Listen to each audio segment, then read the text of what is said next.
तो भाई मेरे मैं सुब्रतो विश्वास और आज के इस वीडियो में आपको बताऊंगा गो लैंग्वेज के कांस्टेंट के बारे में। ठीक है, अब देखो कांस्टेंट का जो टॉपिक है बहुत ही सिंपल सा टॉपिक है और हर एक लैंग्वेज में लगभग लगभग आपको मिल जाता है। जैसे जावास्क्रिप्ट में भी है कांस्टेंट और भी बहुत सारे लैंग्वेजेस में आपको मिल जाता है कांस्टेंट का टॉपिक।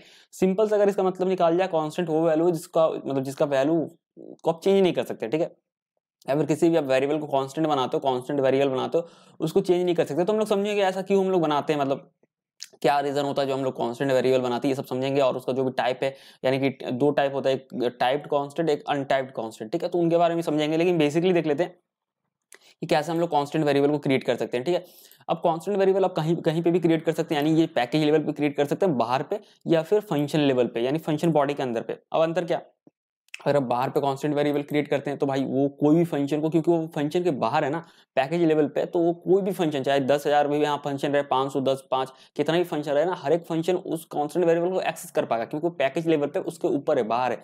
लेकिन अगर किसी फंक्शन के अंदर आप क्रिएट करते हो तो सिर्फ वो वही फंक्शन उसको एक्सेस कर पाएगा, कोई दूसरा फंक्शन उसको एक्सेस नहीं कर सकता। सिंपल सा लॉजिक है। तो बाहर में क्रिएट करके देखते हैं, जैसे कॉन्स्ट, आपको कॉन्स्ट देना है कांस्टेंट वेरिएबल क्रिएट करने के लिए, और उस वेरिएबल का नेम देना है। ठीक है, और भी इसमें और भी कुछ मेंशन कर सकते हैं, लेकिन उसके बारे में हम लोग आगे बात करेंगे। ठीक है, जब हम लोग देखेंगे टाइप्ड कांस्टेंट और अनटाइप्ड कांस्टेंट के बारे में। ठीक है, तो सिंपली आपको कांस्ट की ओर देना और उस वेरिएबल का नेम देना है। ऐसे एक्स दे रहा है और मान लेते हैं कि इसमें हमें वैल्यू देना इक्वल्स टू, अब यहाँ पे शॉर्ट वाला ये वाला नहीं चलेगा। ठीक है, आपको इक्वल्स टू देना है और यहाँ पे इसका वैल्यू देना है। तो जैसे यहाँ वैल्यू दे रहे हैं 10। ठीक है, तो कांस्टेंट वेरिएबल क्रिएट हो गया, यानी इसका वैल्यू को आप चेंज नहीं कर सकते। अगर आप देखेंगे यहाँ पे लिखेंगे एक्स इक्वल टू 100 लिखेंगे तो ये नहीं होगा। ठीक है, अगर माउस लेके जाएंगे यहाँ पर आपको नहीं ऐसे मिलेगा, या फिर आप इसको इसके अंदर भी इसको वैल्यू को फिर से रीअसाइन करने की भी कोशिश करेंगे, मतलब ठीक है, तो can not assign to x. ठीक है, ये कांस्टेंट है इसीलिए नहीं हो सकता। तो ये सब चीज हम लोग देखेंगे बाद में। तो हमने एक वेरिएबल क्रिएट कर लिया कांस्टेंट वेरिएबल, इसका वैल्यू को प्रिंट करके देख लेते हैं। बहुत ही सिंपल सा वीडियो, बहुत ज्यादा मतलब कॉम्प्लिकेटेड टॉपिक भी नहीं है कांस्टेंट का, तो बहुत सिंपल तरीके से उसको खत्म करते हैं। तो गो रन, फिर लिखते हैं मेन डॉट गो। ठीक है, तो सिंपली इसका वैल्यू प्रिंट हो जाएगा, क्योंकि भाई ये रीडेबल है लेकिन राइटेबल नहीं है, इसको वैल्यू को आप मतलब चेंज नहीं कर सकते। ठीक है, अनचेंजेबल है, यानी इसको वैल्यू को आप जितना आपने रख दिया फर्स्ट टाइम में, ठीक है, उसके बाद इसको आप चेंज नहीं कर सकते। आप सेम टू सेम यहाँ पर भी आप क्रिएट कर सकते हैं फंक्शन के अंदर। तो कॉन्स्ट जैसे y लिखते हैं इक्वल्स टू 20।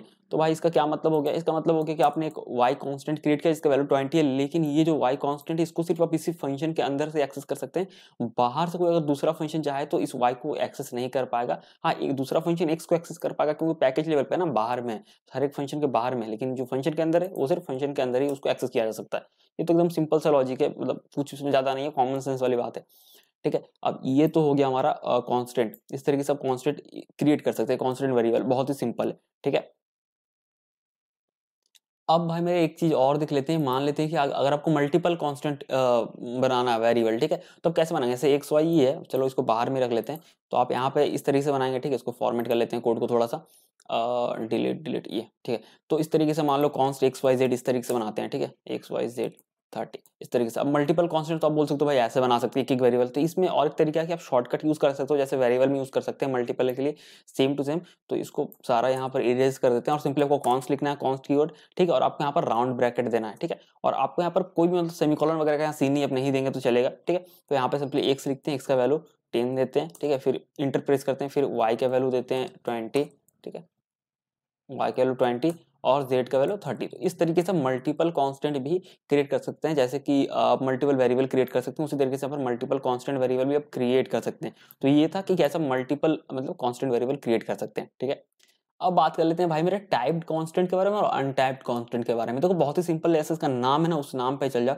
टाइप्ड ये तो मतलब सिंपल इंग्लिश का वर्ड है टाइप्ड। तो देखो टाइप्ड अगर है और उसके बाद मैंने क्या बोला अनटाइप्ड, तो उससे वर्ड से बोल अन लग गया ना, अनटाइप्ड, यानी उसका अपोजिट ही होगा कहीं ना कहीं, टाइप्ड अनटाइप्ड। ठीक है, तो टाइप कांस्टेंट क्या है, तो टाइप कांस्टेंट उस तरह का कांस्टेंट वेरिएबल है जहां पर आप उसका जब वेरिएबल क्रिएट करते हो ना, वैल्यू देते हो, उस वक्त आप बताते हो कि इसका क्या टाइप है। यहाँ पर हमने कहीं कोई टाइप दिया है, एक्स वाई जेड जस्ट लिख दिया और 10 20 30 लिख दिया। ठीक है, हो सकता है यहाँ पर कुछ स्ट्रिंग भी हो सकता था वाई में। ठीक है, कांस्टेंट है, इसमें मान लो ट्रू फॉल्स भी हो सकता था। तो ये जो भी हो उससे कोई मतलब नहीं है। तो ये जो आपको कांस्टेंट वेरिएबल दिख रही है अनटाइप्ड है, यानी कि आपने यहाँ पर कोई टाइप थोड़ी लिखा है, आपने बस वैल्यू दे दिया, टाइप तो लिखा नहीं। अगर हम लोग यहाँ पर टाइप लिखते हैं, जैसे कि इंटीजर है तो हम लोग इसका टाइप मान लो यहाँ पर इस तरीके से इंट लिख देते हैं। ठीक है, स्ट्रिंग है तो इसका टाइप स्ट्रिंग लिख देते हैं। ठीक है, अगर ये बुलियन है तो उसका टाइप बूल लिख देते हैं। ठीक है, तो ये अब बन गया टाइप्ड कांस्टेंट। तो सिंपली जब भी आप मतलब कुल मिला के बात ये हुआ कि जब भी आप कांस्टेंट वेरिएबल क्रिएट करते हैं और उस वेरिएबल में उसका टाइप भी आप मेंशन करते हैं तो वो टाइप कांस्टेंट हो जाता है। और जब आप उसको टाइप नहीं बताते तो उसको अनटाइप्ड कांस्टेंट उसको बोलते हैं। ठीक है, अब दोनों में मतलब होता क्या है, जैसे अगर आप टाइप्ड कांस्टेंट बनाते हैं, जैसे कि कॉन्स्ट थोड़ा सा और समझ लेते हैं। कॉन्स्ट एक्स, ठीक है, उसका टाइप इंट है, इंटीजर, ठीक है। अब और भी डेटा टाइप जो भी इसका मतलब है, इंटीजर 8 6 जो भी है वो डेटा टाइप का वो तो यूज़ कर सकते हैं, लेकिन बेसिकली मैं यहाँ पर बता रहा हूँ, ठीक है। तो यहाँ पे कॉन्स्ट एक्स इक्वल टू 10, मतलब एक्स इंट इक्वल्स टू 10, ठीक है। तो यानी कि ये टाइप कॉन्स्टेंट हो गया। इसका आपने टाइप बता दिया कि भाई ये जो एक्स है जो इसका टाइप इंटीजर है और इसमें वैल्यू मतलब 10 जाएगा, यानी इंटीजर ही जाएगा, यानी कि इसमें नंबर ही जाएगा, कुछ और आप नहीं रख सकते, ठीक है। लेकिन अगर कॉन्स्ट वाई इस तरीके से लिखते हैं और यहाँ पे हम लोग इस तरीके से लिख सकते हैं, ठीक है। तो यहाँ पर सुब्रतो लिखा, अब जरूरी नहीं कि यहाँ पर आप स्ट्रिंग रखें, यहाँ पर आप बुलियन भी रख सकते हैं, लेकिन ये एक ही बार होगा ना भाई, जब आप लिख रहे हैं मतलब कोडिंग करें एक ही बार होगा, फर्स्ट टाइम होगा, उसके बाद थोड़ी ना कहीं चेंज कर पाएंगे।